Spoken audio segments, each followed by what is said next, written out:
Hello, everybody, and welcome to another Top 10 edition of Magic Mics, proudly sponsored by our Patreon supporters and CoolStuffInc.com, where you can find cool stuff in stock every day. I am Evan Irwin, and we get started our Top 10 shows by saying hello to my two co-hosts, Aaron Campbell. Hello. Ruben Bressler. Hello, how are you this evening? Great. How you guys doing? Doing wonderful. I'm noticing a couple. There's some synergies in what we're doing tonight. With the Evan, you and I are wearing blue. Very nice. Ruben is. I'm wearing blue. Well, are you? I can't tell with your lighting. I'm sitting in. Yes, I am. I'm okay. I'm cloaked in darkness. You're cloaked in darkness. You kind of sort of a floating head thing going on almost. Yeah, one of my light bulbs went out. I gotta work on it. We're also recording this on a Monday, a blue Monday. Wow. What in the world? Wow. Tell me how now should I feel? Oh my God. All right, so here we are. We're talking about our top 10 favorite blue cards. Yeah. And this is going to be interesting. I tried not to just do it empirically. I tried not to just be like, this is the most powerful stuff ever. And I think our lists have gotten better and more interesting when we try to sort of give it our specific lens. Mm-hmm. So, without further ado, we start each week by giving away a $50 gift certificate from CoolStuffInc.com to our favorite YouTube comment of the week. Ruben, can you tell us who won this week? Of course. This week's winner is Wrath One Dragon. My favorite white card is Rule of Law. It shows perfectly how white behaves in this game. It sets the law that will play one spell a turn. It also shows mechanically that when white passes a law, there's no way around it. In casual games, this card is frustrating to play against, because when you go to set up the win, you want to chain spells together. I've greatly enjoyed playing this and then having counter spells and Oblivion Rings behind it to stop their one thing. There's no greater joy to me in Magic than telling people how to play the game. That's amazing. That little closeout right there. A little closeout of just like, I'm going to be in charge now. Yeah, Fun police. It's pretty good. Yeah. Yes, he is fun policing, or she. So Wrath One Dragon, please hit us up on Twitter at MagicMicsCast or myself at Mr. Orange, and we will figure out a way to get you that gift certificate from CoolStuffInc.com. Thank you very much for our sponsors. Now, let's get started with our honorable mentions of the week. Ruben, tell us about your honorable mentions. Sure. My honorable mentions are going to start with a bit, I guess this is an interesting way to start the list, is one of the Power 9.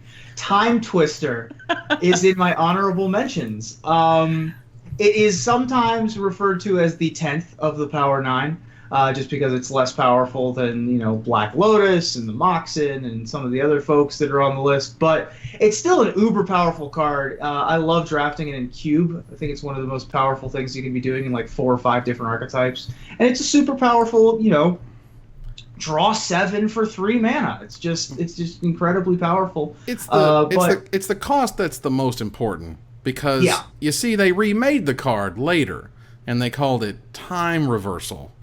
Right. And I got a little excited, and I should. As you do. I shouldn't have, and look, that was unfortunate. Time Twister is more powerful because it's played in a format where the cards you're shuffling back into your deck are better than they were in M11 or whatever set Time Reversal was in.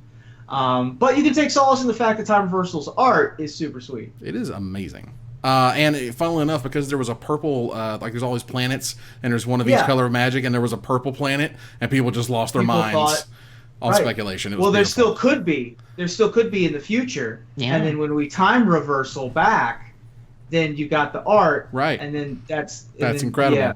Anyway, go ahead. You connect it with your tinfoil hats and your strings and pins on the walls and stuff. Anyway, my next one is going to be Gitaxian Probe. The old free spell problem strikes again. Banned in Modern, as you guys know, that's like one of my big things about these best card lists, is if it's too powerful, man, it's gotta show up somewhere. Gitaxian Probe, just a peek, just a little old look at your hand, draw a card, but for free. So you can go turn 1 Gitaxian Probe, turn 2 Snapcaster Gitaxian Probe, and you're just control random like medium decks, or you can go combo off. It's just a super powerful card. And then my last one is going to be Show and Tell. A bit of a weirdo in blue. It is. Not really an effect that you see in blue ever, I don't think. I mean, you have some things like Omniscience, I guess, or Dream Halls. But show and tell is usually putting those cards into play, right? So it's just a bit of a strange one-off blue kind of effect that usually ends up in green, actually. And so show and tell is my third honorable mention. Very nice. All right, so Aaron, tell us what almost made your list. Oh man! So I had about 5 or 6 coming into this, and I whittled it down to 4. 4 is my magic number for honorable mentions. So my first honorable mention is Hedron Crab. Mill is one of those strategies that people want so bad. You know, if you go on MTG Salvation at any given point, you know, there are always those diehard fans where, you know, a new set comes out, a new card comes out, and they're like, does this make Mill viable? No. And like, they just can't give up the ghost. And I love it. I think it's fantastic. But, you know, Hedron Crab is one of those cards. And let me tell you, you have not lived until you've made somebody mill themselves with their Hedron Crab. If you have Leyline of Sanctity out, it's not a May ability, so they can't target you. They got to mill themselves. It is so the brutal. Greatest feeling in the world. But shout out to Hedron Crab, and shout out to all the people who keep the mill dream alive. I think that's really important. Hedron Crab has an adorable flavor text, too. Yeah. I'm sure we can put it up on the screen, but it's something along the lines of, the Hedron's complicated minds, both great and small. Yeah, it's just a crab like staring at an 8-sided dice. The fun thing about that card was when it was spoiled, I was like, oh my god, it mills 3 cards. That's a lot. Yeah. In any limited format, like that's a lot. And yeah, landfall, best mechanic ever. Yeah. And it had, you know, that was in a format with fetch lands. I mean, it does see some modern play in decks that either try to mill your opponents or yourself. So that's a good one. Nice. Yeah. My second honorable mention is Master Transmuter. This is a card that I had never played with before until I played my current EDH deck. I just recently built Shroom EDH, and I couldn't figure out why this card was $15. I just didn't get it. But I ponied up the cash, and I was like, all right, let's see what this thing does. You have not lived until you've blinked Spine of Ishsaw over and over and over, because you can use the card that you bounce, you can then replay. Like, a lot of people look at this and think it's a swap. Like, you have to bounce A and play B. Oh, no. So if you loop things like Spine of Ishsaw, if you even loop your own Shroom, you can just do dumb things, and I get it now. And so if you're playing any kind of blue EDH deck, get that card because it'll change your life. Speaking of EDH, my third honorable mention is Cyclonic Rift. Yeah, it's a great this one. Is one of those cards that when it came out in Standard, you know, it saw a little bit of play. You know, the Overload thing wasn't a great mechanic, but it had its moments. But you know, there's been a lot of talk of this card maybe being banned someday. It's really not fun to play against unless you're on the dealing end of it. But I really like this card. Again, this is something I always put into my EDH decks if I can, if I'm playing blue. And so I think this is a really cool card to have. And my last honorable mention is Tamio the Moon Sage. Ooh. I love Tamio. I think this was our first real chance to play with her. Like, this was her first Planeswalker card. And we're so Jaced out. You know, there's a lot of criticism that it's all Jace all the time. And Tamio is so much the opposite of what Jace is. And she's just such a breath of fresh air.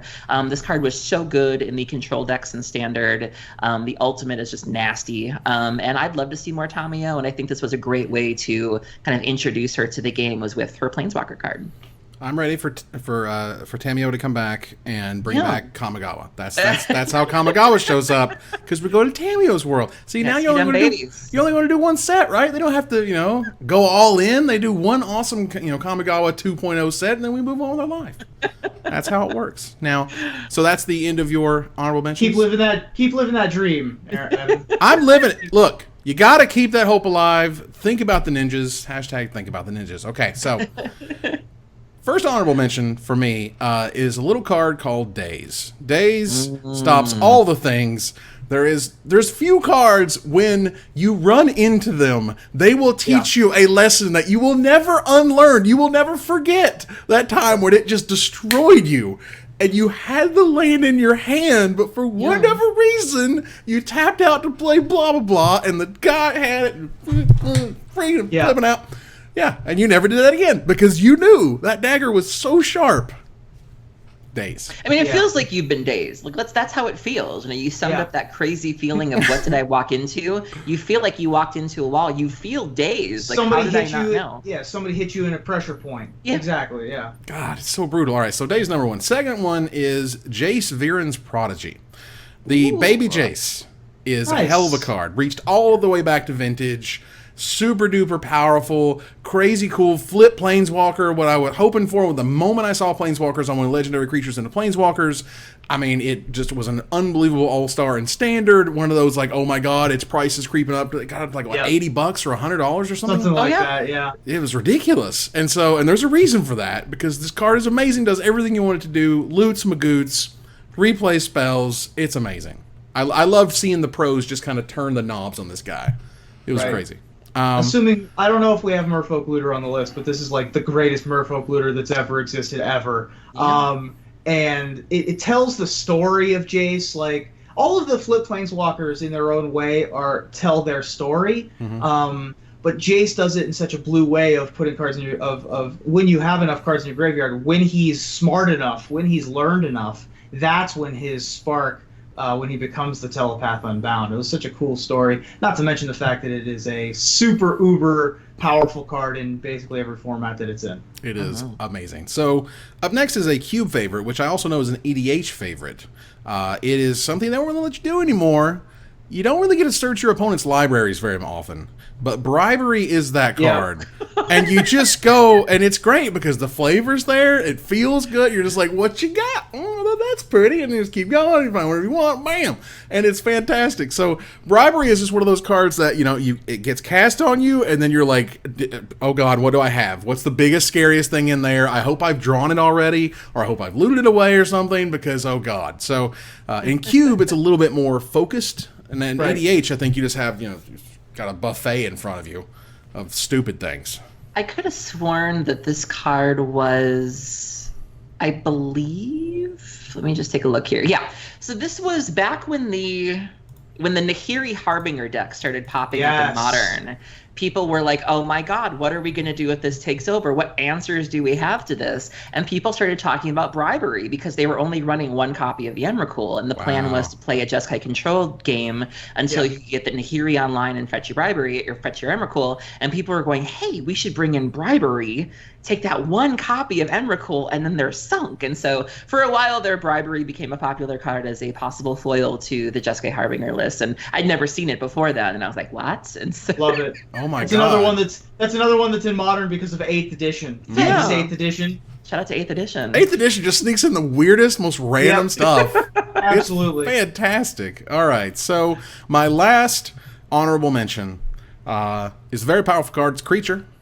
And it happened to come out, and during, I believe it was Morningtide, Vendilion Click is one of the sickest, most insane blue cards ever. This card just did so much work in Standard. Fairies was ridiculous. It's reached back into older formats. Like, it's just one of those cards that, just like Nimble Obstructionist, where I was like, oh my god, we haven't had a 3/1 power flyer flash with no drawback at all since Vendilion Click, oh my god. And but no, Nimble Obstructionist is no Vendilion Click. That card is bananas. It does 3 things that like break the rules of Magic. It can't be blocked by 80% of the creatures that have been printed, at least. It messes with your opponent's stuff, and you cast it at a time when you shouldn't normally be able to cast a creature. Right? Like, other than tutoring a card, like, you're covering 75% of the things that are unfair about a Magic card in a little package that can be reused with Karakas in certain control decks in Legacy, that has been a staple of control decks in Modern and in Standard and in Legacy for as long as it's been printed. It is a spectacular creature. You missed a really important interaction there, Ruben. You can also target yourself. Yeah. True. How many people? Shout out to the chat here. How many of you have ever just revealed your hand thinking it's targeting you, and then your opponent's like, right? I was going to say that. Getting rid of it on my own. Like, I've done that so many times. So good. I've watched Jerry Thompson in playtest sessions playing Vendilion Click, and then like his playtest opponent puts his hand on the board, he just goes, okay, target myself. Like very obviously studies his opponent's hand for like 10 seconds before targeting himself. Yeah, just for the daggers. Obviously, he would never do that in the tournament. But it's an interesting card. I definitely like it. It does that. I mean, that whole like I play Vendilion Click and your opponent just flops their hand on the table. Like, That happened a lot when this thing was in yeah. standard. A lot. And then they would say, target myself, and you'd be like, Yeah. I'm so sorry. It's I just screwed that muscle up. memory. You're targeted so often by that fairies deck with things like Thoughtseize that you're just, like, Just you have blow it out. you have that muscle memory. So Awesome. I have one more honorable mention blue card, Vidalcan Shackles. I want to. Oh, No. God. Vidalcan Shackles is a blue card. No. Not a blue Hashtag card. Honorable mention. Put it in my honorable mentions, Evan. Put it in. I'm gonna make you type it in my honorable mentions. What? Vidalcan Shackles. We're The currently... people have spoken. We're currently Or speaking. 1,200 votes in. 62% say it's blue. 38% are correct, but it's fine. How do people even tie your shoes in the morning? Like, what are we doing here? Bless Tastes your so good. hearts. That's Oh, all I man. gotta say. Wow, this is such a blue Monday for you. Aaron. Horrendous. I can't believe that you're losing this one. Horrendous. Democracy in action, people. That's right. Democracy in action. All right, so let's get it started officially with number 10. Aaron, what's your number 10? Well, I figured we'd kick things off with an actual blue card. So when characters from the storyline, from the Magic storyline, get their own cards, they tend to fall into one of two camps. Either they're horribly disappointing and they're nothing like you envision them, or they come out and they do the character justice. My number 10, I feel, does the character justice. It has 3 really neat abilities on it. And I feel when I think of this character and I think of all the cards that have his name in them, I think everything's right in the world. My number 10 is Teferi, Mage of Zhalfir. Nice. So this does 3 things. So first off, Flash. Flash is, we talked about that with Vanillion Click, being able to play creatures at instant speed is really, really nifty. And expanding on that, Teferi lets you play all of your creatures. So creatures that you own that aren't on the battlefield have Flash. So that's pretty cool. 3/4, got a nice little power, little booty on them. That's cool. Each opponent can cast spells only anytime he or she could cast a sorcery. Now, that's one of those things that really makes you think. Like, when you have this flashed in against you, you're just like, oh. Like, we're so used to being able to do things on, like, upkeep, pre-combat, post-combat. No. You get first main, second main. That's it. And this card really does put a really interesting limitation on you. The flavor text, to save this plane, he must forsake all others. I feel this card does Teferi justice. And this is why I just love it. The art is beautiful. And this is why it's my number 10. Awesome. That is super sweet. So, Ruben, what is your number 10? My number 10 is True Name Nemesis. Ooh. My lists have tend to be a little bit spikier. Evan was like, I'm naming the cards that I like. And I'm like, I like winning is my list. Which is funny because you play Lantern Control. Wow. Just Wow. it takes a little. I'm just savoring it a little bit longer. Is what I'm waiting for. In any case, True Name Nemesis does not savor it. Oh my God. It was immediately upon its being spoiled and on its release, it immediately became a Eternal All-Star. It's a key part of all of the Stoneblade style legacy decks these days, being basically the creature that for better or worse is the best thing to put equipment on. I'm not sure that that's the idea they had when they printed it. Seeing as it came out in a commander set, but that is the deal. You put a Jite on, an Umezawa's Jite on it, or you put a Batterskull on it, and it is the hardest thing to deal with outside of having a Toxic Deluge or a Wrath of God or something along those lines, which are not the most played cards in that format. True Name Nemesis being another 3/1 for a colorless blue. That's a common theme here with our Vanillion Click so far. Yeah. It is a monster. It is a true monster piece. Wow. Is this card. Wow. Just being so simple in its execution, having done something that nothing has really done before, and doing it just so cleanly and perfectly. And yeah, it's a good one. So, and here's something that the viewers have requested, and particularly those who listen on the podcast, is for us to explain the card that we're talking about, because not everyone has Gather or remembers it. So could you tell us exactly what True Name Nemesis does? Certainly. True Name Nemesis is a colorless blue and a blue. It is a 3/1, and when it enters the battlefield, you name your opponent, usually. I mean, you can name yourself if you want to. If you have like Earthquakes in your hand, or I don't know, Thundercloud Shaman. I was trying to think of a really random card. Shaman that deals damage to your own creatures, but you're going to name your opponent. So when True Name Nemesis comes into play, you say, "Excuse me, sir, or madam, what is your name? I will name that name with my True Name Nemesis." And then that's what happens, and then you hook it up with a bunch of equipment stuff. Well, then it says True Name Nemesis has protection. Oh, it has protection from it. Yeah, True Name Nemesis gains protection from Evan Irwin. Yeah, sorry, that's the rest of the card. It can't be targeted, damaged. Effects can't do anything to it. It can't be blocked by Evan Irwin or things Evan Irwin has. That's right. Yeah, because that's Evan Irwin's true name is Evan Irwin. So. Wow. And it only been reprinted one time. Yeah. One time in Commander 2013. As of this recording, that's all you got. Mm-hmm. Yeah, I mean, I assume this will have to get the Judge promotional card treatment at some point, or promotional, or at least another reprint in another, Conspiracy or Commander style set. But yeah, I think that being printed one time is a pretty rough one right now. So I bet that price is going to creep up pretty soon. So for my number 10, I have a card that I felt, much like Rodney Dangerfield, didn't get a lot of respect when it came out. In Khans of Tarkir, there was so much cool stuff happening in Khans of Tarkir. No one was really paying attention to this super amazing card. One of the coolest designs. It's a mythic rare. Clever Impersonator is a 2-blue, 2 generic mana shapeshifter, a mythic shapeshifter, so it's a 0/0. But it has an amazing line of rules text that says you may have Clever Impersonator enter the battlefield as a copy of any non-land permanent on the battlefield. It makes anything.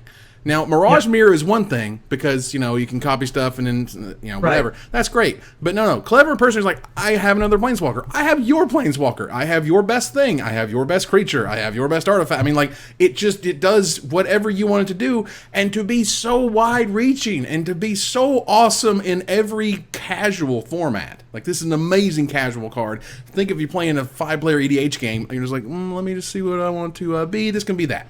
That card's amazing, and I love it, and that's why it's one of my favorite cards. Yeah. Nice. I mean, it didn't get a lot of love when it first came out. The clone effect of all clone effects. For exactly. Sure. It's the ultimate clone effect. Like the actual ultimate. Like, okay, it can't be, another Caracas or whatever, but okay, that's it. Why can't it be? Why can't it? Is it non-land permanent? It's non-land permanent. It's non-land permanent. I thought it was just any permanent on the battlefield. Which I would have preferred. That's too bad. But that's okay. I mean, tapping that guy for mana would be kind of weird, but it's whatever. No different than copying a Llanowar Elf or whatever. Right. Anyway, number 9. Aaron, what's your number 9? So, a common theme that came up in the past episode, the White episode, was about how older cards sometimes become verbs or they become nouns. We talked about disenchant effects and crusade effects, and those come from cards called disenchant and crusade, and how eventually variations of that theme get reprinted as Magic goes on. And my number 9 really set the tone for the term Lord. I chose Lord of Atlantis. Very nice.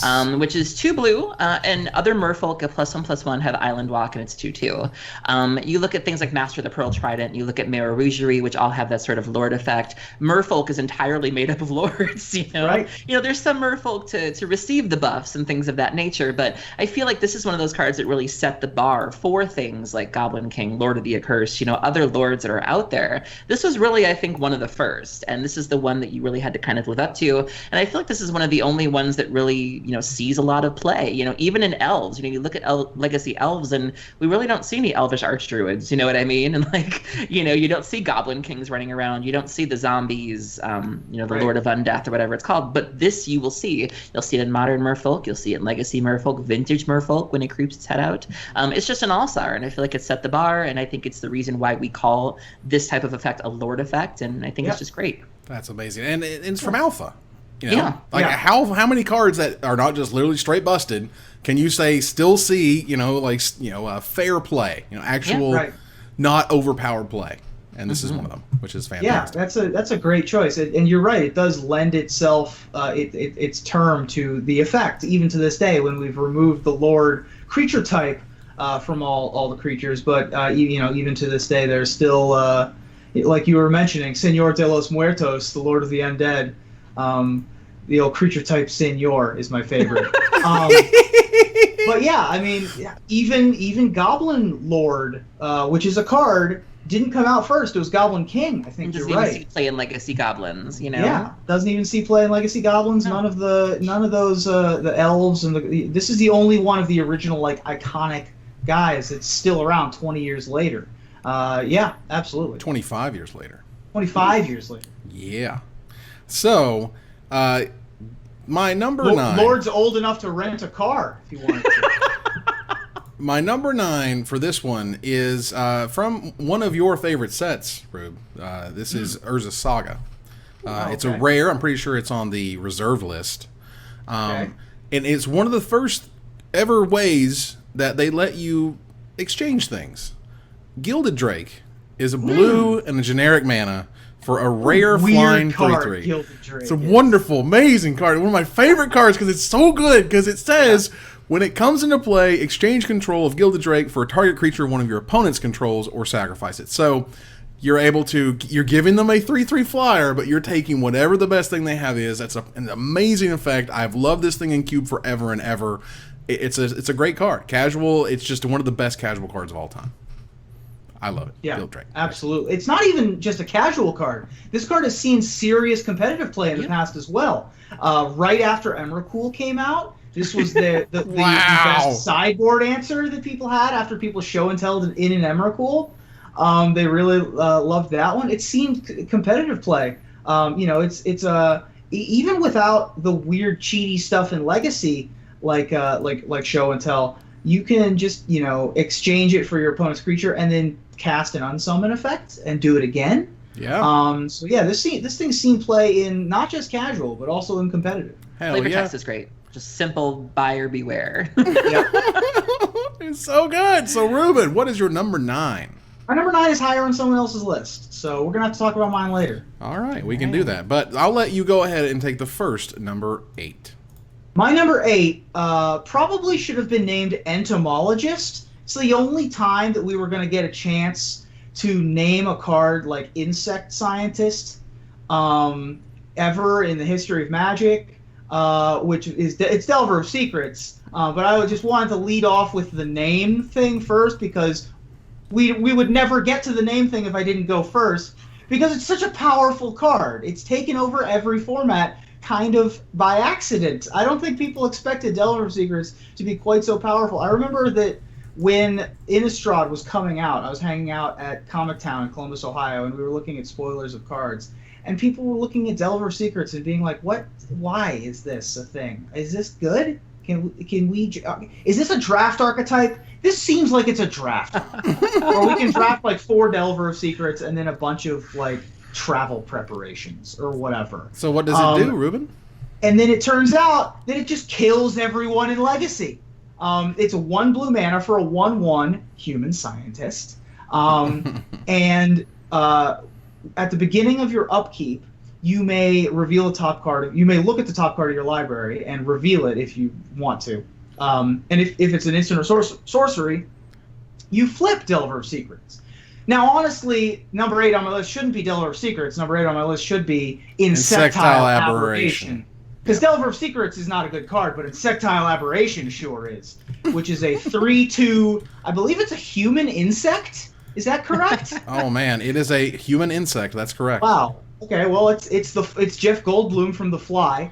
And it's a 3/2 creature with flying for 1 mana if you manage to flip it on your first turn. You can either get lucky or you can set it up like you do in the old rug teamer Delver decks these days, what used to be called Canadian Threshold, with effects like Ponder or Preordain or Brainstorm or what have you, and immediately turn it into a 3/2 flyer that puts a clock on your opponent super quick. Oh, by the way, costs 1 mana. So a very common play will be to play your Delver of Secrets and then use one of your honorable mention cards, Evan, Daze, to counter your opponent's first play, and then start beating them down for 3 a turn.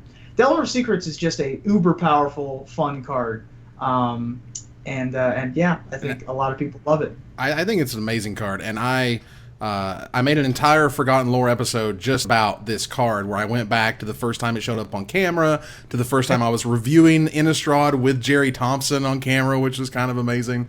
And me and Jerry were just like, can this work in draft? No, I don't think so. Next. And like, that was it. That was what we said. That was like the whole bit right there.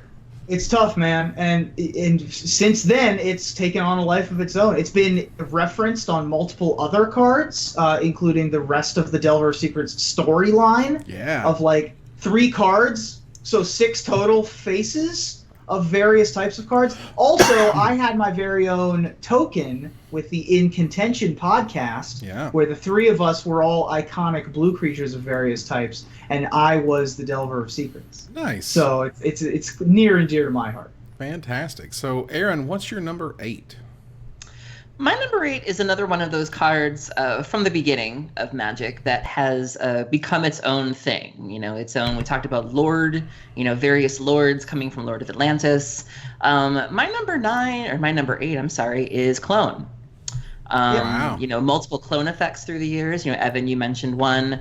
We have things like Phantasmal Image. We have things like, you know, the Vesuvian Doppelgangers. We have the thing with Flashback that lets you make a token that's a copy.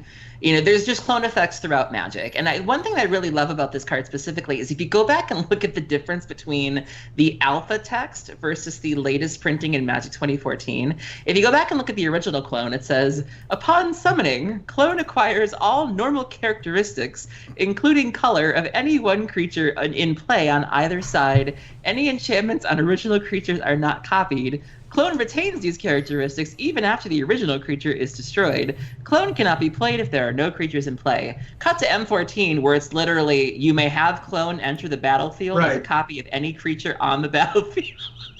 You go from this word salad to one sentence of, you get a dude, you get a thing. I mean, and I just love it.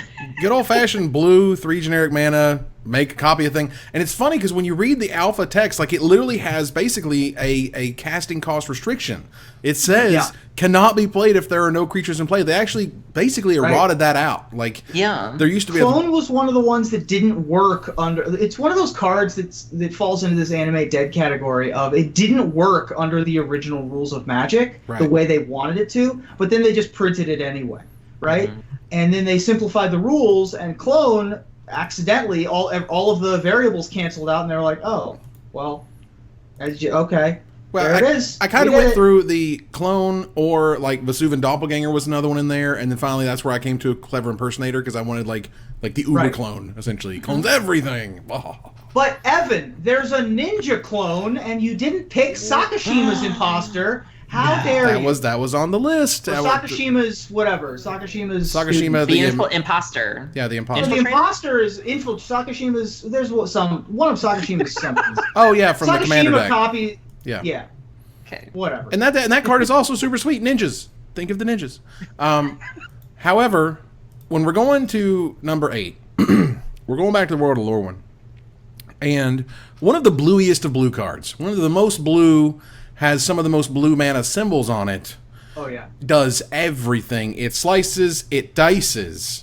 We're talking about Cryptic Command. Cryptic Command was... Not only is it word soup, and let's go ahead and tell you what Cryptic Command does here as soon as I can find one. All right, so from Lorwyn, where it was originally printed, it's been reprinted about 4 or 5 more times now if you count the Magic player rewards. Cryptic Command is 3 blue and a generic mana for a rare instant. Choose 2. Counter target spell, or return target permanent to its owner's hand, or tap all creatures your opponents control, or draw a card. And Wizards was like, we don't want to reprint Dismiss. Like, Dismiss is too good. 2 blue, 2 generic mana, counter spell, draw a card. Okay, let's make the most stupid, ridiculous, crazy Dismiss, stuck on a boomerang, like put on like a fog, just put everything on this card. And not only that, but in the mail, I opened my mailbox one day, and there is a textless version of this card that has like 4 modes. Right. One of the modes is really weird. No one gets the, tap all the creatures your opponents control. Some people think it's target. No, it's every opponent for multiplayer. The card is amazing. Tournament staple, monster, ridiculous. I mean, like, how can you not? This is one of the greatest counter spells of all time. Yeah. Cryptic Command. There's nothing like the hopelessness that you feel when your opponent starts chaining these, whether it be naturally or whether it be with the help of a Snapcaster Mage. It feels terrible. Like, one's bad enough. Like, one is just like, oh, like just a little sucker punch right here.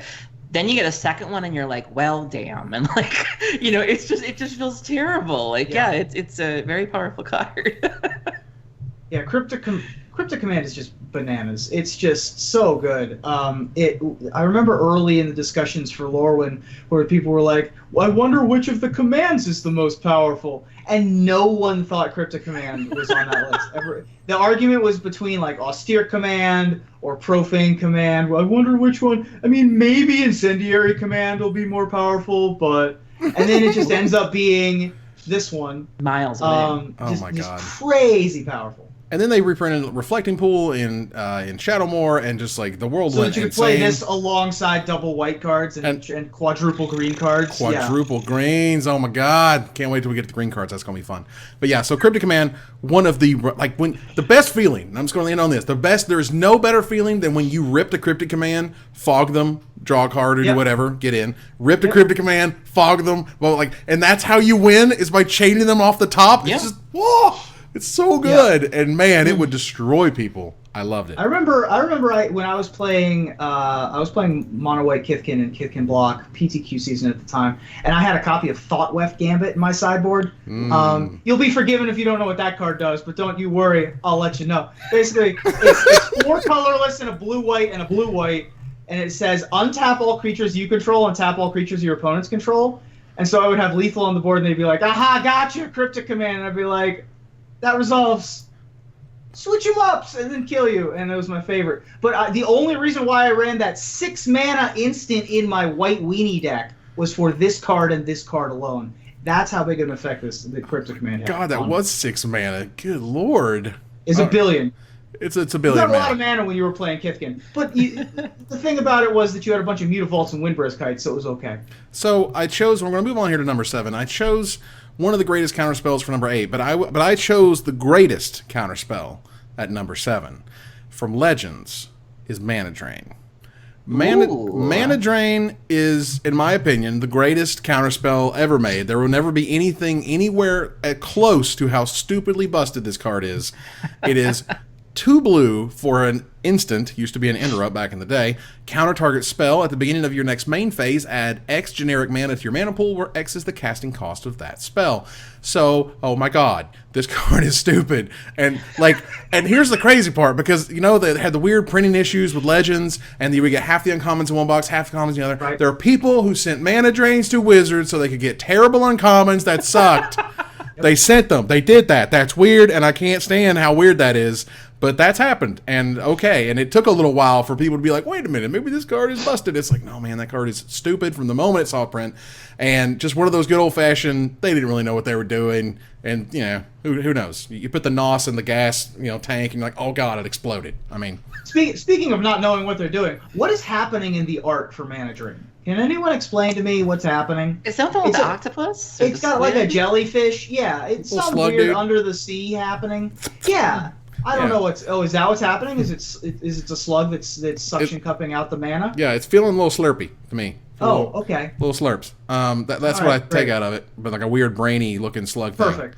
Fantastic. All right, sure. But unbelievably iconic. So, Aaron, absolutely. What is your number 7? My number 7, I think, only came out in the last year.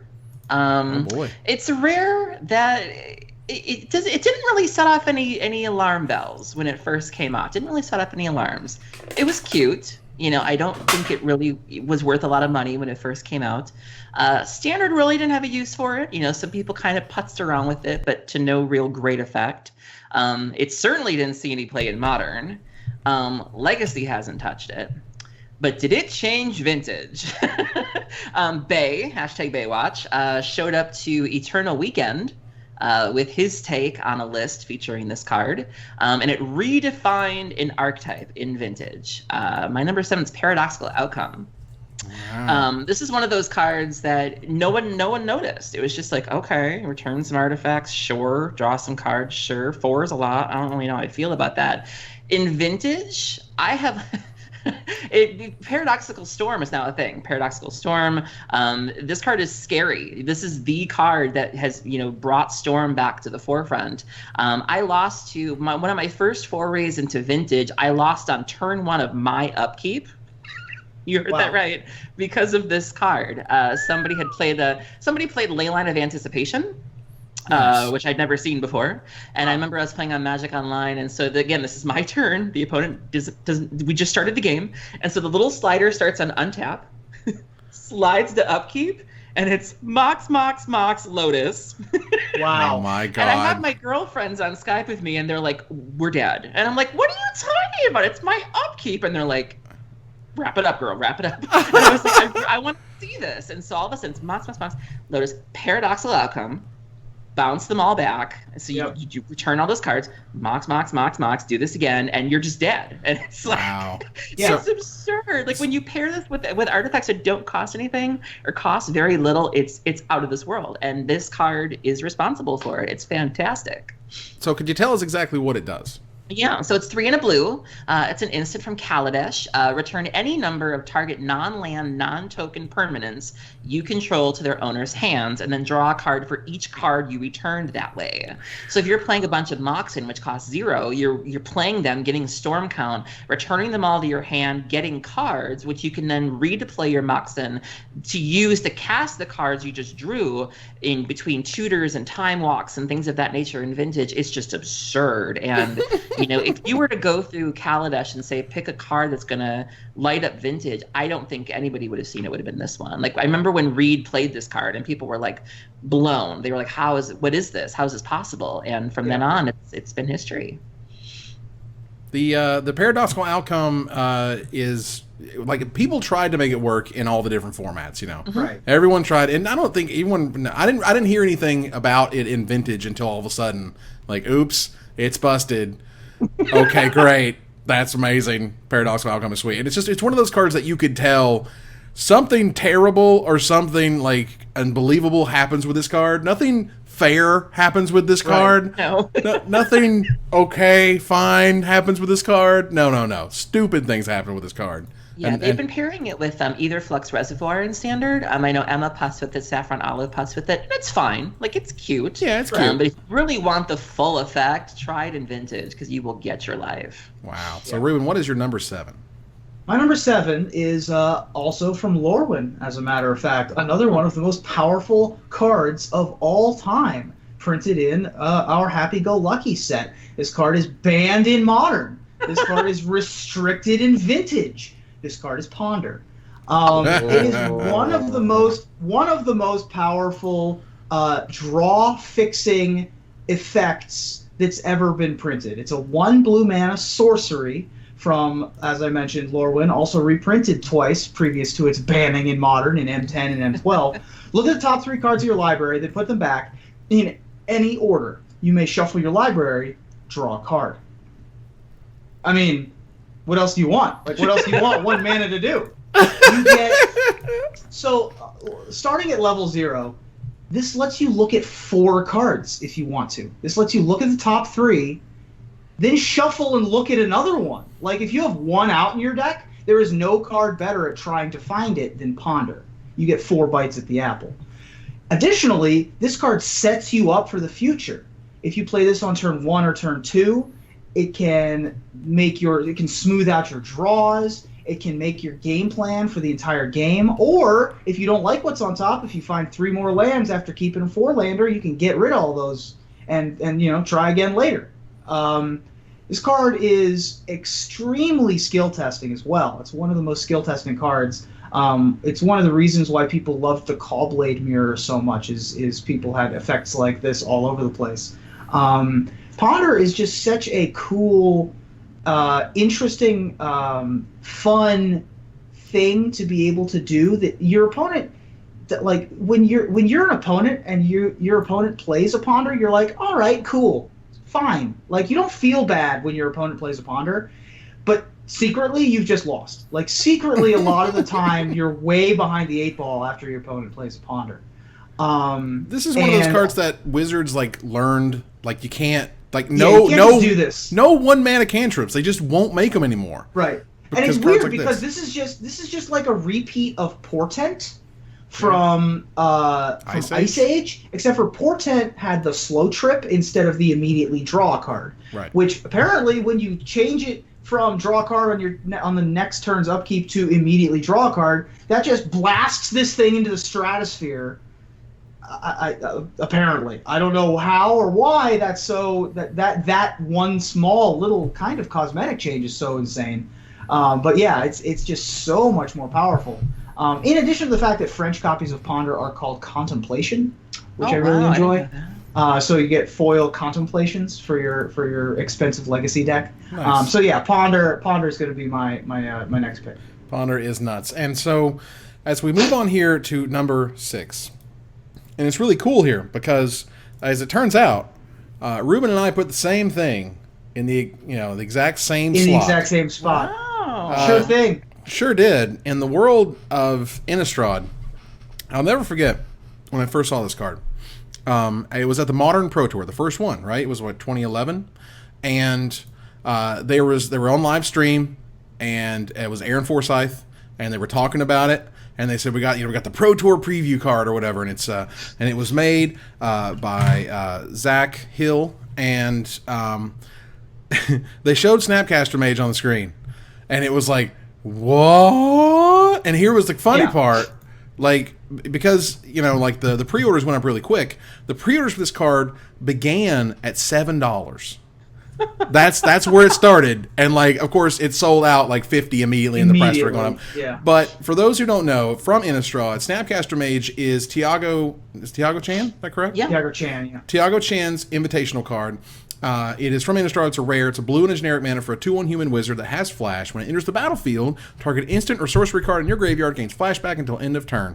That flashback cost is equal to its mana cost. So that is completely ridiculous. Nothing about this card is fair. Nothing. It's just dumb. It's cheap. It's blue. It has flash for no real good reason other than being stupid. And as I understand it, Flash was added at the last second or something, and another one of those classic, oops, we broke it because why does this have Flash? Yep. I don't know. Now my Cryptic Commands have flashback when I get 6 mana. Dumb. I can Ponder on turn 3, stand Surgical Extraction with this. All of the spells with Phyrexian mana are all completely out of this world when you get a Snapcaster Mage, of course. Yeah, it's weird to have 2 blue creatures both from the same set in the top 10 of all time. I didn't realize that was going to be a thing until we talk about Delver Secrets and then Snapcaster Mage. Card is absurd in every format, and it's one of those cards that will only get more powerful as time goes on. Yeah. There are some cards that, as powerful as they are, that's where they're at. Yeah. But the more instants that are printed, the more Snapcaster Mage's value will go up. So it's just crazy that this got past everybody. Also, the fact that this is a blue card always bothered me. I always thought this was a red effect, giving cards in graveyards flashback. So I was always a little sad that Snapcaster Mage wasn't a colorless and a red, because I feel like that would have been much better for everyone involved. It would have been the greatest red card of all time. It would have been the best red card of all time, but it's much safer as a red card than it is as a blue card, let me tell you. Because as good as flashing back a lightning bolt is, let me tell you about flashing back counter spells and But see, you forget that that's a win condition. In standard. That's a way to win the game, though. The control decks can win just by snap bolting you. They don't need to have. They still can, yeah. Yeah, they don't need a fatty. They don't need a planeswalker. You can just lose to snap bolt sometimes. Yep. And it happens all the time. Yeah. Yeah, I mean his original submission was ridiculous. His original submission was a land. It was the channel. Yeah, it was the channel land where you could play it for as a blue land or whatever, or you pay. I think it was two blue and 2 generic. I think it was 3 blue. Yeah, but still, that you could discard it to counterspell as a land. Yeah, that was absurd. Obviously. Yeah, that was no. But is Snapcaster Mage that much worse? I don't think so. I think Snapcaster Mage is pretty absurd, especially for an invitational card. For those of you that don't remember, back in the day when you won an invitational, which was a tournament series of people that they invited people to, Evan's been to one. The winner got to help design a card and then was depicted in the art. This is how Dark Confidant got made. This is how Rootwater Thief got made. This is how Avalanche Riders got made. And this is how Snapcaster Mage got made, among others. Yeah, Ranger of Eos and other sundries. Yep. And this is perhaps the most absurd. Not even perhaps. This is the most absurd of the invitational cards. More so than Dark Confidant. Yeah, which is second. Which is crazy that this is in... If you're in a conversation with Dark Confidant and then better than Dark Confidant, boy, let me tell you. That's The Invitational was the only event that allowed me to play in the Pro Tour. So thanks. There you go. I got an invite to Pro Tour Valencia. Spoiler alert, didn't do that well. That was unfortunate. I played Zoo. It was fun. All right, so here we are. I know, right? So it wasn't out yet. So Aaron, what is your number 6? My number 6, I'm going to go ahead and read to you the card as I understand it, and then I'll go ahead and read to you what the actual text says. 2 and a blue, sorcery. Well, not so bad. As an additional cost to cast, sacrifice an artifact. All right, not so bad, not so bad. Search your library for a Darksteel Colossus and put that card onto the battlefield. Then concede the game. This card is Tinker. The actual text says, search your library for an artifact card and put that card onto the battlefield, then shuffle your library. This card must have come out when there weren't things like Darksteel Colossus. When the worst thing you could do would be... What? I don't know what was out at this time, but This is one of those cards that just didn't age well, where, they had no idea what they were about to do. And so as more and more powerful artifacts come out, you have Darksteel Colossus, you have the, isn't there another Colossus out that's like a 10/10 trample, but just by itself? Oh, there's a ton of Colossus. There's a lot of Colossi. You're talking about, I believe you're talking about Colossus of Sardia? That might be. There was another one I'm thinking of. Well, the one that they used in the Pro Tour, the one that sort of got all the hype at the time was Phyrexian Colossus. There we go. Sure.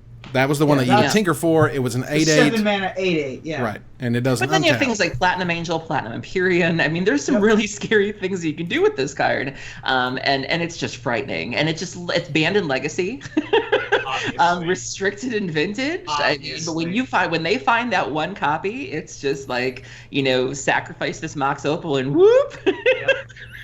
I mean, if anything, first of all, it's a friggin' uncommon. Seriously. Yeah. This is an uncommon effect. An uncommon effect. Okay, all right, so there's that. If there's ever one card to show you how cheating mana costs works and how it is so busted, I will trade in this 0 to 1 mana thing for this 10 mana thing or 11 or whatever. Yep. Because reasons, and oh my god, it's just banning everything. It's an uncommon. I can't. This was my number 9. Yeah. And it's near and dear to my heart. I love this card so much. And it's another one of those cards that's just kind of like Show and Tell. It's just happy-go-lucky. Yeah. Look at this cool, we're having fun, we're tinkering. Whee! And then you're just dead to some giant animal. You're right, that when the one-shot robot came out, it was a lot better because this lets you search your library for the one attack phase kill. Yeah. But even in standard, this was getting memory jars in the the memory jar Megrim combo deck. Even in cube, this thing can just go get a Gilded Lotus. Why not? Something middle of the road. You'll get a Spinavis Shaz. Or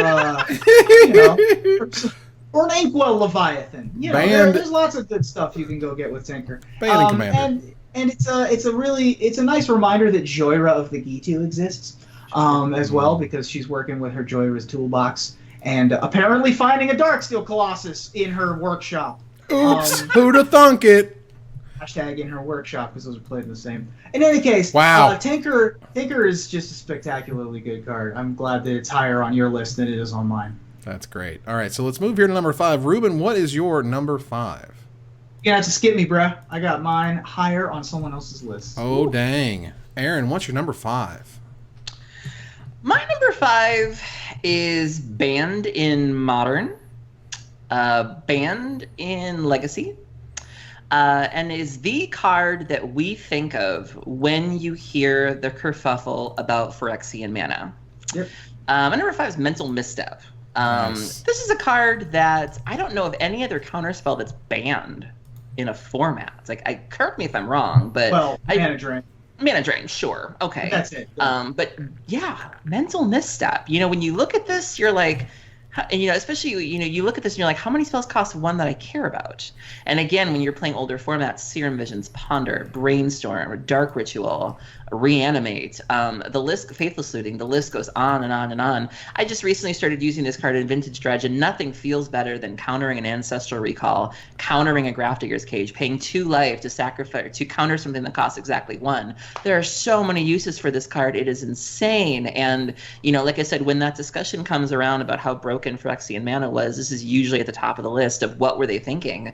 How could you basically give somebody effectively a free counter spell? Like, what?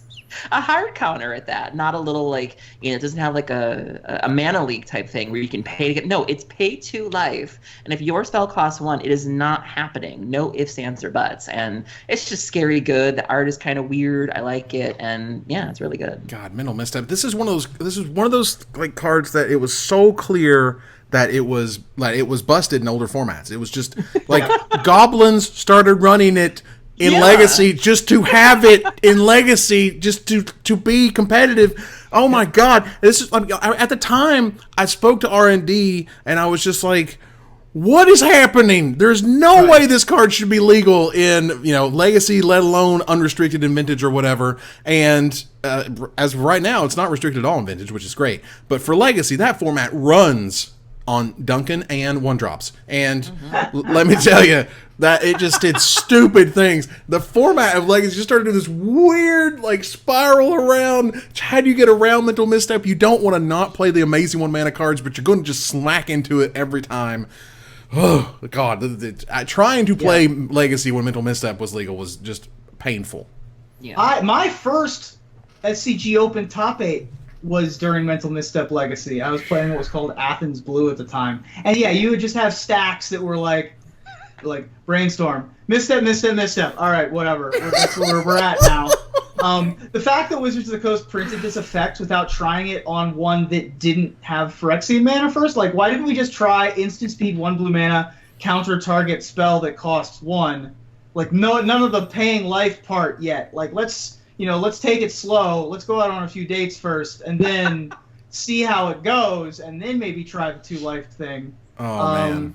Yeah, this card is absurd. If you look at the most popular card of every color, and multicolor, as a matter of fact, in Legacy, all 6 of those are 1-mana cards, right? Swords to Plowshares, Brainstorm, Dark Ritual, Noble Hierarch, Lightning Bolt, Deathray Shaman. They're all 1 mana. So when Mental Misstep's around, you just had to play a different game. You had to play a completely different game of Magic. Especially pertaining to Brainstorm and Ponder and effects like that.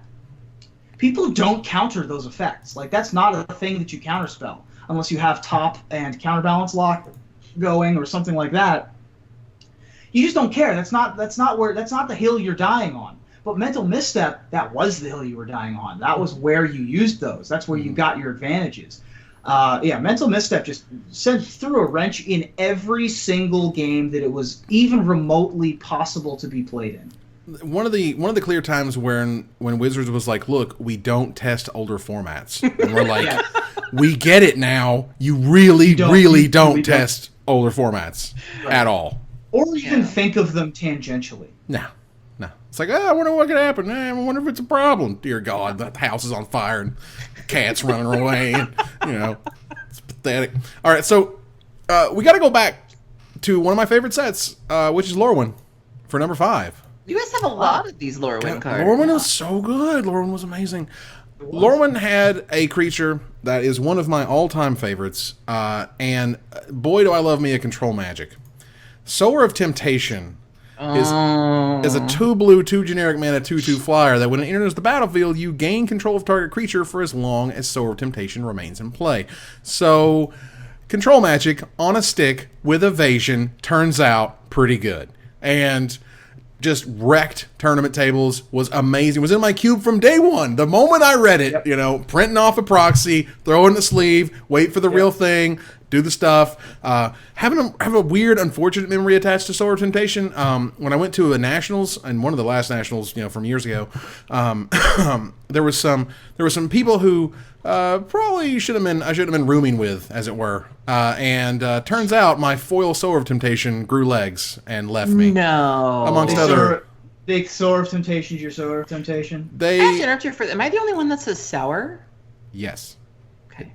Yeah. I mean, it's not like It sows temptation, as in reaping and sowing. It sows it. So it is a sower. Yeah. I'm also the only one that pronounces it Thrune, so I guess I'm just a weird, like Thrune the Last Troll, so I'm just saying that. This is actually a thing that's very common among Magic players and all nerds. I'm going to go off on a little bit of a nerd tangent real quick. It's not going to be that long, don't worry. So there are a lot of words out there. Another good example of this is sigil. A lot of people pronounce it sigil, because when you're a nerd growing up and you only read the word and never hear it said, that's just what you say, right? And so this happens a lot with Magic players and D&D players and people like that. So I forgive you for your sour of temptation. However, it's sower of temptation. All right. So it's also pronounced Nevada, not Nevada. Really? You're welcome. No. All right. So number 4, just no. Just, you know what? We're just closing that book. Ruben, since you didn't get a number 5, what is your number 4? My number 4 is the one of the pieces of glue that holds Legacy together. It's Brainstorm. Nice. Reprinted a ton of times. Super sought after. Bunch of different arts. Bunch of different foils. Bunch of different versions. Draw 3 cards. It's an instant speed spell for 1 blue mana. Draw 3 cards, then put 2 cards from your hand back on top of your library. Perhaps the most skill testing card of all time.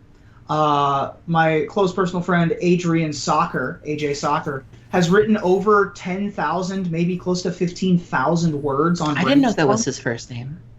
Well, that's what I call him. It's AJ, but I just decided that Adrian James was what I was going to call him one day, and then that's what I call him. In any case, he's written 1 billion words on this card, and so have a lot of other authors. Brainstorm might be the card that has been cast the most in Legacy history, which is kind of interesting to think about. It's in so many different archetypes. It's the mortar that holds the bricks together of Sneak and Show, of Miracles, of the various threshold type of decks, and everything in between. Brainstorm is Legacy. Legacy is Brainstorm, and it has to be in my top 5, and it's squarely at number 4. It is the ultimate gentleman's agreement in Magic. There is none other that where it says this card is busted. There is no way you should get it, but you can have it because we know you love it. Now, the thing that sent Brainstorm over the edge, obviously, is fetch lands. The fact that things like Flooded Strand and Polluted Delta allow you to shuffle away that extra chaff that you put back on top of your deck with Brainstorm is the reason why Brainstorm is what it is. Right. It's the shuffle effects that really make Brainstorm the spell that it is. But, as a touchstone, as a card in and of itself, it's because it wasn't really seeing play in Standard, but as a card in and of itself, Brainstorm is right up there. It always feels good. You can also do it in response to your Delver trigger to ensure that you will always have your Delvers flip. Perfect. Yeah. So let's move on here to the number 4 of Miss Erin. Erin, what is your number 4? We're now getting into the things only Aaron Campbell would love section. Things that I love reanimating, things that only you will find in my decks, the cards that only I could care about. I have a list of these that I was expecting, and when we miss one, I'm going to be sorely upset. So do you have a bingo card? I don't have a bingo card. I don't have 25 or 24 with the free space, but this one might be. We'll see. This is one of my favorite reanimation targets of all time. Specifically, it feels great against a lands matchup. If you're able to reanimate this, or let's say you're able to reanimate, a Grizzlebrand first, and then you follow it up with this card, and then you just start doing things, your opponent gets sad very, very quickly. From the Ravnica block, surprisingly, a little hidden gem from that block. My number 4 is Tidespout Tyrant. Nice. Love it. So if you ever reanimate this card and you happen to have just some zero cost things, like let's say you just start playing Lotus Petals, this triggers on cast. So for those who don't know, this is 5 and 3 blue, so it's very expensive. It's a 5/5 flyer. It's a Djinn, which is okay. It's fine. But it has this neat little catch to it where it says whenever you play a spell, again, it doesn't even have to resolve. Return target permanent to its owner's hand. Again, not even non-land. So you can just bounce lands. And so I can't tell you how many times I've gone Lotus Petal bounce. Dark Ritual. I don't really need the mana bounce. Thoughtseize, myself. Turns everything into a boomerang. It's amazing. And when your opponent just realizes that they just have nothing. And if you really want the rubbins, also bring back a Sire of Insanity so that everything you just bounced gets stuck. Just discarded? Wow. It's amazing. Like, this card just makes me feel alive in a way I didn't know I could feel. And so I love this card. First the insult, then the injury.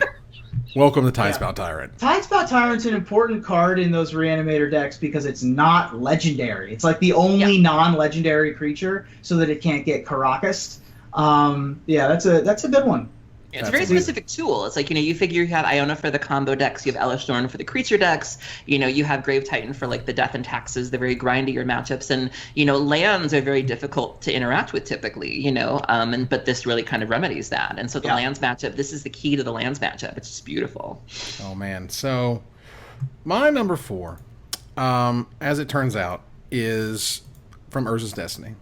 Ooh. And if only there were really powerful cards back then. Weird. Particularly ones that would let you untap your lands after you played them, like Treachery.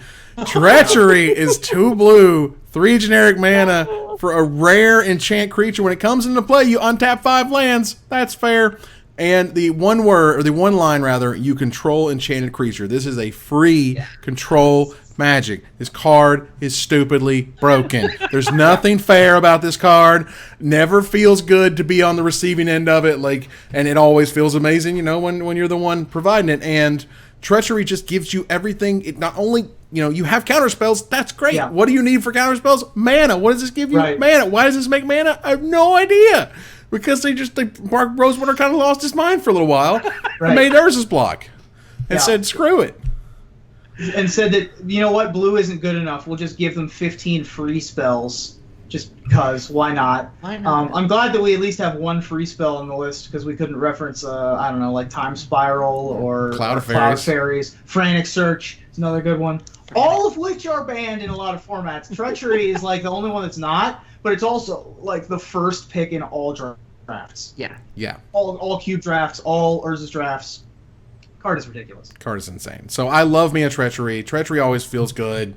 God, that card is so busted, and I've played it a lot, and I love it every single time. So we're going to move on here to number 3, and another cool thing, because we also did the both thing, me and Ruben have the same number 3. Get out! Which means we're right. Girl, bye. I mean, we're here. So Ruben, tell us about our number 3. I accept your apology, Aaron, for not having Force of Will at number 3. Speaking of the glue that holds Legacy together and Vintage together, and the reason why Alliances is a good set. Hashtag callback from previous episodes. 3 colorless, blue, instant, counter target spell. That's it. That's all the text there. Oh, wait, no, there's a little bit more. Oh. Instead of paying 5 mana, you can instead pay 1 life and remove another blue card in your hand from the game to counter target spell. Whew. Now, when you learn Magic, they tell you about something called card advantage. And what you want to do is get 2-for-1s on your opponent. But the problem with that is the further back in Magic's history you get, the more important card quality is than card quantity. And Force of Will is just the case study in card quality over card quantity. You 2-for-1 yourself 95% of the time that you cast a Force of Will. And the other 5% of the time, it costs 1 billion mana. So why Force of Will? Well, because you need it. It keeps everything unfair in check. It allows decks that are trying to do fair things to actually do fair things, and then actually sometimes is on the opposite end and is protection for the unfair decks as well. Force of Will just is the most iconic piece of eternal magic that there is. Oftentimes you'll remove a Brainstorm to your Force of Will, as a matter of fact. Free counterspells being what they are, Days being on your honorary mentions list, Force of Will, it's got to be. It's got to be in the top 3. Yeah, it's unbelievable. Between the artwork by Therese Nielsen, the artwork was meant for a red card. It's on a blue card, so it looks really cool and different. One of the most anachronistic art card combinations that there's ever been. It's like if you just looked at the art, you'd be like, "Is that a burn spell?" But yeah, I mean, now it's obvious that it's Force of Will. Well, back in the 90s, card advantage was all the rage. That was the thing you needed to understand as a Magic player to get better at Magic. You had to understand that card advantage was king, always king, and that's why cards like Force of Will are bad. And I kid you not. These were conversations that were had, and people were like, you can't run 4 Force of Wills. That's way too many. You just need to run like 3, and that's okay. Because I don't know why, because it's dumb. But looking back on it, you're just like, well, okay. I mean, I am 2-for-1 in myself, and that's the dumbest thing you could do. Yeah. Other than like win the game or whatever. It was really silly kind of looking back and being like, oh, okay. Arcane Denial was another good example of, well, it gives them cards. Like, it gives you a card, but it gives them 2 cards, and that's crazy. And that's negative card advantage. You're losing the game. Who cares if you countered their important spell and they drew 2 lands and that's what happened? No. Right. Card advantage was always so. It's nice to see, over the years it kind of flipped around, and nowadays this is a spell that, like back then, we were like, oh great, there are going to be more of these. There's going to be more free spells because free spells are fun and neat and whatever, and we just didn't get them again until God, I don't know, Mercadian Mask or something. Yep. Yeah, which was that's something to be known for is the crappy free spells amongst other crappiness, which is fine. But yeah, Force of Will is just. I mean, there's been a lot of digital ink spilled, a lot of video minutes. Filled full of Force of Will is awesome. Yep. And it's great. All right, so we have made our way to number 3 on Aaron's list. Speaking of crappy free spells, so we go from Force of Will to my number 3. My number 3 is a very versatile card. It can be a 1/1 flyer. If you play your cards right, it can turn into a 2/2 zombie. Can turn into multiple 2/2 zombies if you've been very good. And if you've been exceptionally good, this card can turn into Iona. It can turn into Griselbrand. It can turn into an Elishnorn. It can turn into whatever you want it to be. It is the card that I am thinking of having be my first tattoo. I've never had a tattoo in my life, but I think I want this to be it. My number 3 is Narcomoeba. Yep. Wow. If we go from Force of Will, this was my free space on my bingo card, by the way. I'm shocked this isn't number 1. Yeah, no. You'll be very surprised, I think, by what my number 1 is. But no, Narcomoeba is fantastic. It is the free card that Dredge wants to hit, and nothing feels better than hitting multiple Narcomoebas. You can sacrifice the Stick of All Therapy, turn it into some free zombies. And it looks it's very niche. You look at it and you're like, okay, when you put it's a 1/1 flyer for 1 and a blue. When it's put into your graveyard from your library, you can put it on the battlefield, and this is just beautiful. This can trigger your prized amalgams. If you have those in the yard, you can set up this nice chain reaction. If you happen to be playing Force of Will, this is something you can pitch to it for the pitch Dredge list. That's how it got its name. It's just a neat little card. If you need to be on the beatdown, you can do that as well. It has synergy with Golgari Thug. If you happen to be playing that in Modern, you can block with your Thugs and put your Narcomoebas back on top, and give yourself some grinding, ability there. It just does everything you want, and I look forward to. I kind of want to get it on my right shoulder and having it come out of me. It looks like if you cut me open, Narcomoebas come out, and so I love it. It's a great card. The card is, the design, I think, is genius. I love so much about Future Sight because it's just so stupidly weird, and you're enchanting cards in the graveyard and all stupid crap, which is amazing. But, there's so many good cards at a blue and a generic mana. We could just literally have a top 10 of best 2 mana blue creatures. Write that down, YouTube. And that, I mean, it's just waiting to happen. With a card like Narcomoeba. Had Aaron been any other human being in this show, I probably would have had Narcomoeba in my honorable mentions. It's that good. It does something that no other card in Magic even comes close to doing. It is a staple of a large archetype in every format. It's just so unique and powerful, and you're right, sometimes you do go like turn 1 Putrid Imp, turn 2 Narcomoeba, turn 3 Stinkweed Imp against like opponents that have nothing but graveyard hate, and you just beat them down for 3 every turn. I've won games of Dredge that way. And yeah, I mean, Narcomoeba is just so weird and interesting and powerful that, yeah, definitely deserves a spot. Awesome. So we're going to move on here to number 2. And I'll just, I knew that this was in no one else's list, which it's not, because this card holds a special place in my heart for back when I started playing Magic. No card that I've ever played has gotten me threatened with bodily harm, but this one. Oh dear. Oh my. Okay. From Alpha, Stasis. Oh. Stasis is so simple, yet so unbelievably annoying. It will just destroy people. This is from Alpha. It's a blue and a generic mana. It's an enchantment. Players do not get an untap phase. You have to pay 1 blue on your upkeep, or you have to sacrifice it. And they kept reprinting this thing all the way through 5th edition, which is kind of amazing in and of itself, honestly. But Stasis, like, I had the Stasis deck with the Time Elementals and the Sarah Angels, and it was amazing. And every time you got the lock with the Winter Orbs, like, every time you got the lock, it was absolutely unbelievable that they just kind of have that realization, Yeah. And this one guy's like, I swear to God, if you're playing Stasis, I'm going to punch you in the face. And I was just like, Island go. It was so good. Spoiler alert, he didn't hit me. But it was definitely... The threat was there. The threat was there. Yeah. The boy was not happy, and I did win that game. So, that's funny. So Stasis is always just right in the heart because so weird, so crazy. They would never make it again. Oh, the effect is so unique. I love it. And at this point, the art is just such an indelible part of Magic history. It's the only art by Faye Jones in Magic history, who is an not an impressionist artist, a cubist artist that they randomly got to do an art for a Magic card one time. And it's got the balancing scales and a puppy dog with like a painter's palette. I don't know what's happening in the art, but it's such an indelible image in your mind. Like, everyone can see the image of Stasis, even if you've never even cast Stasis. Yeah. I remember, it's like, I don't think I ever cast a copy of the card Stasis for like my first 10 years of playing Magic, but I'd seen it so much. I'm not even sure I'd seen one cast. Like, it's not playable in a lot of formats. Like, every once in a while, someone will try to make it work in Legacy every once in a while, but it just doesn't. It's not a thing. But yeah, it's such an iconic piece. Yeah, I love that pick for number 2. It's a wonderful card. Ruben, what is your number 2?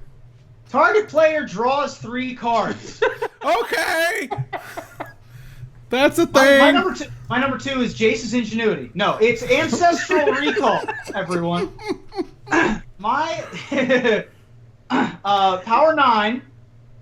Obviously, it's banned in Legacy. Obviously, it's restricted in Vintage. Obviously, it's one of the top 10 most iconic cards ever printed.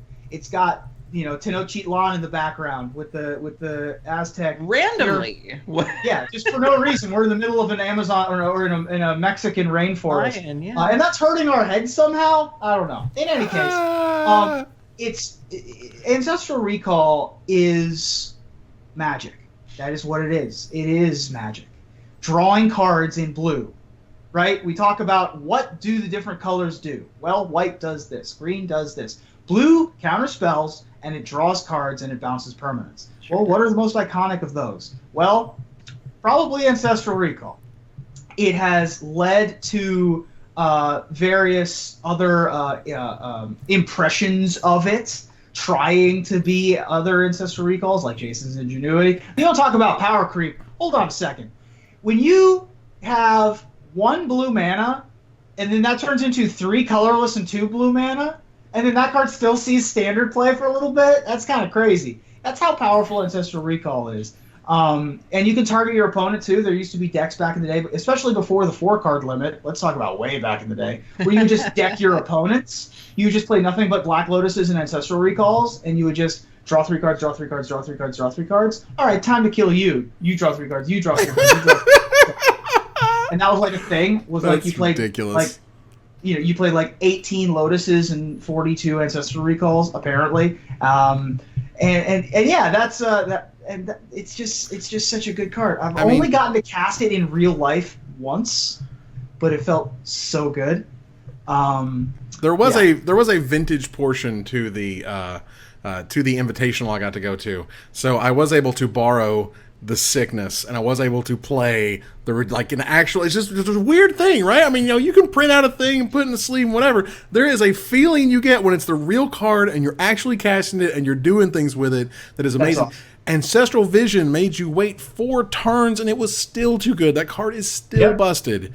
And like R&D was like, we're really concerned about this card. It really probably shouldn't cost 1 mana, because when that spell goes off, you basically have lost the game. Another one of those, you think you've not lost the game, you have completely lost the game. You really did. Yeah, the game is over. Although I've willbendered quite a few Ancestral Visions in my day. So. Yeah. And to the Shardless Agent, as foretold. Yeah, There's all sorts of nifty ways to buff the system. Absolutely. With, so Aaron, Ancestral Vision, yeah. Aaron, what is your number 2? My number 2 is Band and Commander. It plays a very unique game, and that's a theme that's very synonymous with me, in the decks that I like to play. It is a deck it's a card that's very daunting. I don't play deck. I love this card, but I won't play decks that use this card because I don't know how to get the most out of it. I consistently screw it up. It looks simple enough, but when you realize the thought that you can put into it and everything it's capable of, you're not ready, and there are certain people that can use this card to the fullest, and I am not one of them, but that doesn't mean that I don't appreciate it. It doesn't mean that I don't think it's beautiful. It's had a bit of a resurgence lately, thanks to Modern. It's one of my favorite playmats. The art is on one of my favorite playmats that I use regularly. My number 2 is Gifts Ungiven. Nice. This card, you look at the art first off. Art's beautiful. It actually had some, I believe the Oracle text was recently updated, where when it first came out, the original Kamigawa version said, search your library for 4 cards. And I remember the first time I faced this, I had an opponent just put 2. And I was like, wait a minute, it has to be 4. And they were like, no, it was recently updated where it could be up to 4. And that's been updated in like Modern Masters and things of that nature, but now it can be up to 4. And there's just so many things you can do with it. You can go the really traditional route of like the Unburial Rites and a Fatty and LOLOL. But then there's things like, I'm going to do Snapcaster, I'm going to do a Jace, I'm going to do with this, I'm going to do with this. And you're like... Right. It really is the value pile. Yeah, one of the reasons I don't play Esper gift stacks is because I never get this right. I can do the really traditional thing, but when you start getting into corner cases of like knowing exactly what 4 to get, it's a lot. It's become popular recently because of Modern Storm. Baral Storm has started using this. If you get the right combination of like rituals and draw spells, you've just won. There's just nothing else your opponent can do. And it's just a fantastic card. Like, I love all the things it's capable of doing. It's very much a me card, and it's just great. So what does it do exactly for the folks? Okay, so Gifts Ungiven is 3 and a blue. Instant speed. Search your library for 4 cards with different names and reveal them. Target opponent chooses 2 of them. Put the chosen cards into your graveyard and the rest into your hand. Shuffle your library. And so you can choose the right 4 to where you're still getting benefit out of them. Or sometimes you're just choosing 2. Like you're choosing, Unburial Rites and Iona. Pass. And it's instant speed. And it really is an art form, being able to play this card effectively. And I love it. Yeah, this is one of the ultimate skill testers. Yeah. Absolutely. Perhaps the most skill testing standard of all time was when 4-color gifts was the most popular deck. Mm-hmm. People would cast this to go get cards like Hanakami and Hirobi's Whisper and like Cranial Extraction and something else, right? Or like an Elder Pine of Jukai or whatever. And then, later on, this was played in Old Extended. I remember playing a blue-white Tron deck where the pile that you go get was Mindslaver, Academy Ruins, I think it was Crucible of Worlds, and Sacred Excavation was the pile that you went to go get in blue-white Tron. Then you fast forward, and now you've got your flashback cards. You've got your Unburial Rites. You can get your value pile with, Snapcaster Mage and Lingering Souls and things like that, things of that nature as well. And then, of course, now you're up to date with Storm, with Baral Storm. Now you just go get Pyretic Ritual, Desperate Ritual, Manamorphose, and Past in Flames. Yep. And that's the pile you go get. And it's a super powerful card. It's a super skill testing card. It's a very interesting card. It inspired a holiday promo of gifts given, which I've cast in I believe in Evan's Cube back in the day. It might not have been Evan's Cube. Might have been Craney's Cube. Now that I think it was probably his. Yeah. But yeah, we had to errata gifts given because it was too good. But yeah, Gifts Ungiven is super good, super powerful, ton of fun. This was Pro Tour Philadelphia 2005. The finals was Kenji Samura versus Gadiel Slifer. Gadiel Slifer was one of these... Slifer, yeah. That guy was... Okay, so look, there's people in this world who are like so stupidly good at something. It's like Goodwill Hunting. Like, it's boring. Like, it's boring to them. They're so good at it. Like, Gadiel was so good at Magic, it bored him. He was like, this is so easy. And this was like the most complicated, stupid deck ever. Like, it was crazy. One misstep, one misplay, and you were done. And this guy won a whole Pro Tour with it. Like, wow. And Gadiel, of course, like, he left Magic, and now he's doing something else that geniuses do because he's a genius and he can just go do what he wants. Which is great. But I got to pal around with him in Valencia. That was pretty awesome because he spoke Spanish and could really help get around. He's got a really big brain. That's for sure. He's a smart dude. All right, so... we've talked about our number 2. It is time to go to our number 1 selection. Aaron, what you got? So, I talked about how Gifts Ungiven forces you to play a different game. There's very much a mini game when you're playing Gifts Ungiven when it comes to using it properly, when it comes to using it most effectively. My number 1 also is a bit of a skill game. Banned in Legacy. It is so much of a skill game that there's a book written about it. And not just a book. There are 3 editions of this book about one card. I don't know any other card that has a book written about it. I've heard formats. I've heard that concepts like deck building, metagaming, that people write about those all the time. A card has never had a book, a series of books written about it before. And my number 1 is Gush. Yeah. Good pick. It's great. I like it. So when you look at this card, it looks to me kind of, all right, so it's 4 colorless and a blue. That's a lot of mana, you guys. Like, that's a lot. It's an instant.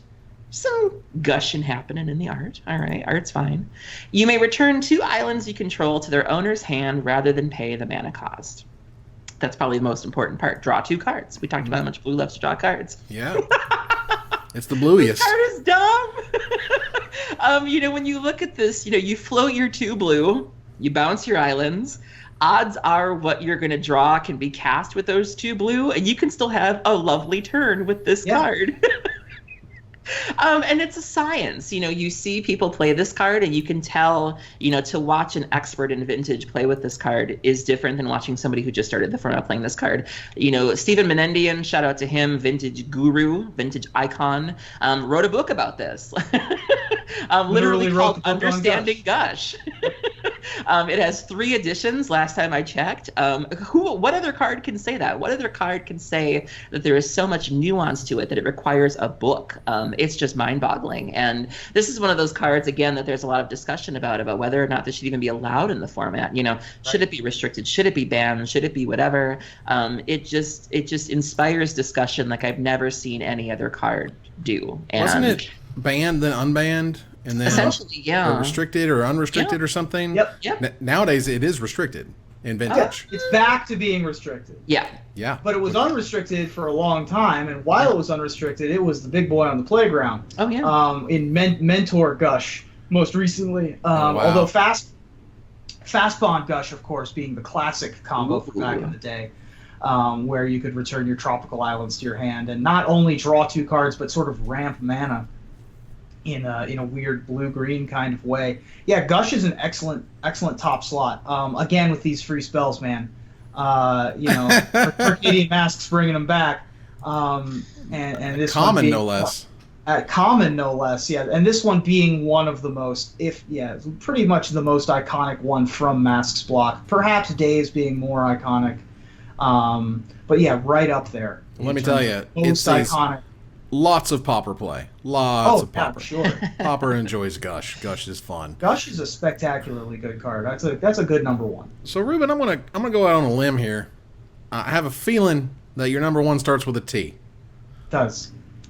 Go ahead and share with the class. What does blue do? It draws cards, right? It draws cards. We talked about that with Ancestral Recall. It counters spells, right? Counterspell. We talked about that with Forceful Will. That's right.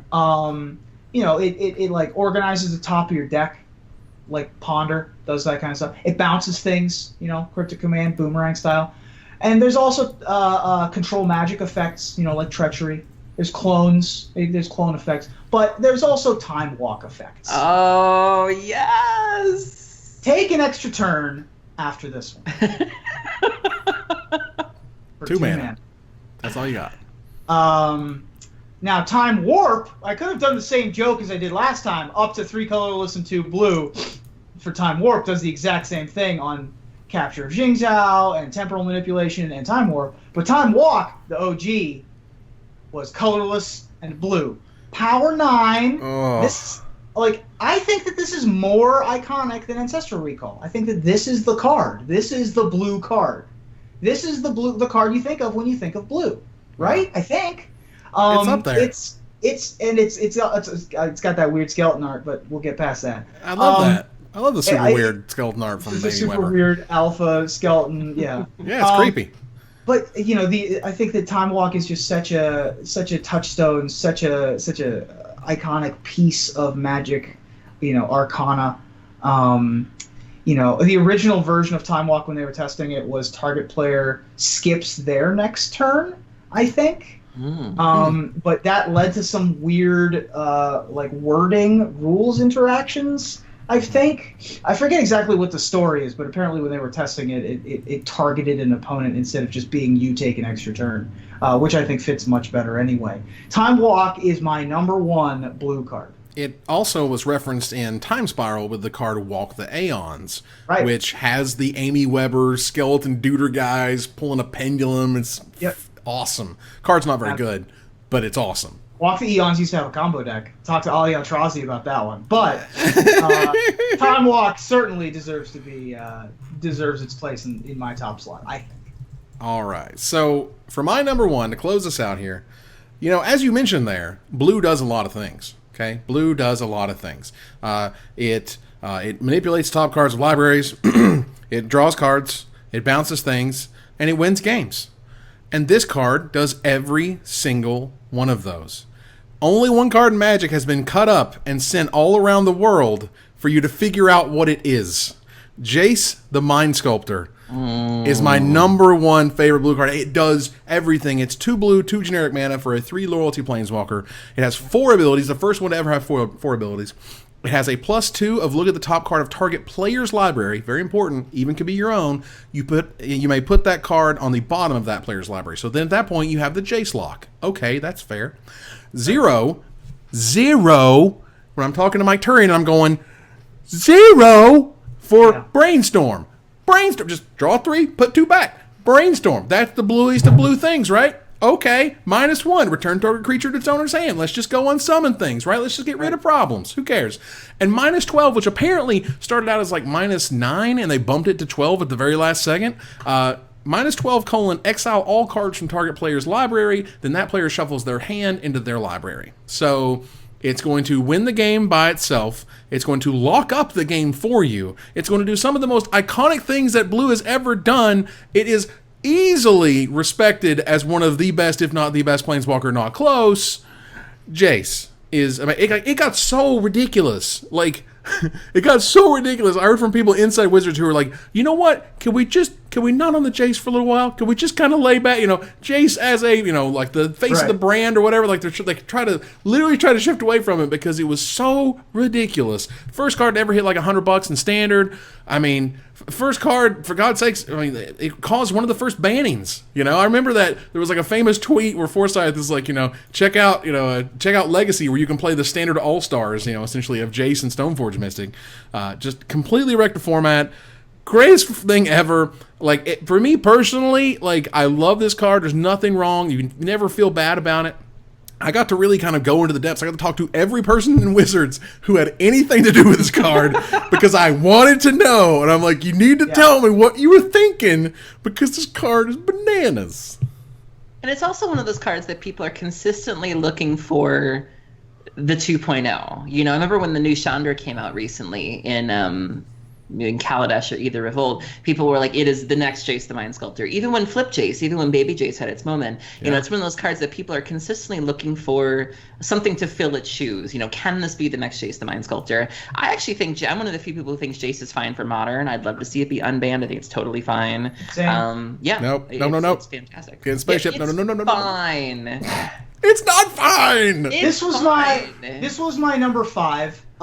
You're totally right about all the things you just said. I mean, the fact that we didn't have many mill cards other than Hedron Crab, obviously, shout out to Hedron Crab. Right. But Jace the Mind Sculptor fills in that that role. We didn't have any unsummon effects, not even unsummon.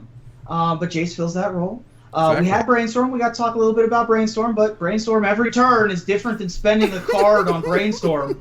Let's be very clear about that. For nothing. For nothing. 0. You don't have to spend a loyalty even. Wow. And then Fate Seal or Scry being another thing. We don't have very many Scry effects on our lists. We have Ponder. We don't even have Preordain on any of our lists. It's true. So this thing certainly fills in a lot of holes. Aaron, you were talking about how iconic of a card do you have to be to have a book written after you? My question is, how iconic of a card do you have to be to have an album written after you? That's very true. Jace the Mind Sculptor is better than all. Oh, it has its own pop song. It's really a nice number 1 pick and a good way to round out the list. It's a beautiful card, unbelievably, totally sweet. We're going to move on here to Day of Judgment, where we want to toss it to you, fellow viewer / listener. We want you guys to tell us what you thought about our list down below on YouTube. And next week, if the comment is interesting or I don't know whatever criteria Ruben deems necessary to get it highlighted. We will give you a $50 CoolStuffInc.com gift certificate. Yeah, you think the segment's Day of Judgment because you get to judge us, whereas the segment's actually called Day of Judgment because I get to judge you. You can also bring the discussion to Reddit. I've been kind of touching up the Reddit, dusting off the Reddit, if you will. We have our own subreddit, and I've been posting all of our episodes there because we haven't done it in a while. You can also talk to us on there too. We're all there. We're all moderators. You're welcome to leave some comments, and you can also bring the discussion there too if YouTube's not your jam. However you get the show.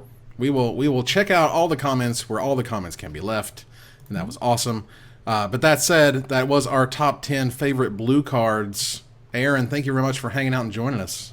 Thank you for having me. Ruben, thanks for being here, buddy. Oh, thank Blue, Evan. Wow. No. God. Nope. God. All right. And we're going to our final slide. All right. So we want to hear what you think. We'll celebrate it by a $50 gift certificate next week.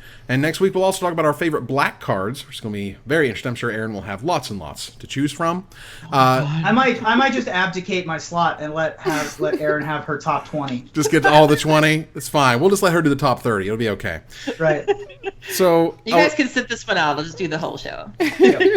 So I want to thank our sponsor, CoolStuffInc.com, my co-hosts Aaron and Ruben. You guys for watching. Hope you support us at patreon.com/magicmics. Visit our website at magicmikespodcast.com that exists thanks to our Patreon supporters. Or follow, like, tweet, favorite, share, subscribe, do everything social that tells people that we exist. Catch us online at twitch.tv/magicmics, on Twitter at magicmikescast, on Reddit at reddit.com/r/magicmics, and on Facebook at facebook.com/magicmics. Talk to us privately at Talk to us privately at magicmikespodcast@gmail.com. Follow the audio-only podcast at magicmikespodcast.libsyn.com, or find us on iTunes, or join us here next week for another top 10 episode of Magic Mikes. Good night, everybody. Do you have a little mental misstep there, Evan? Wow.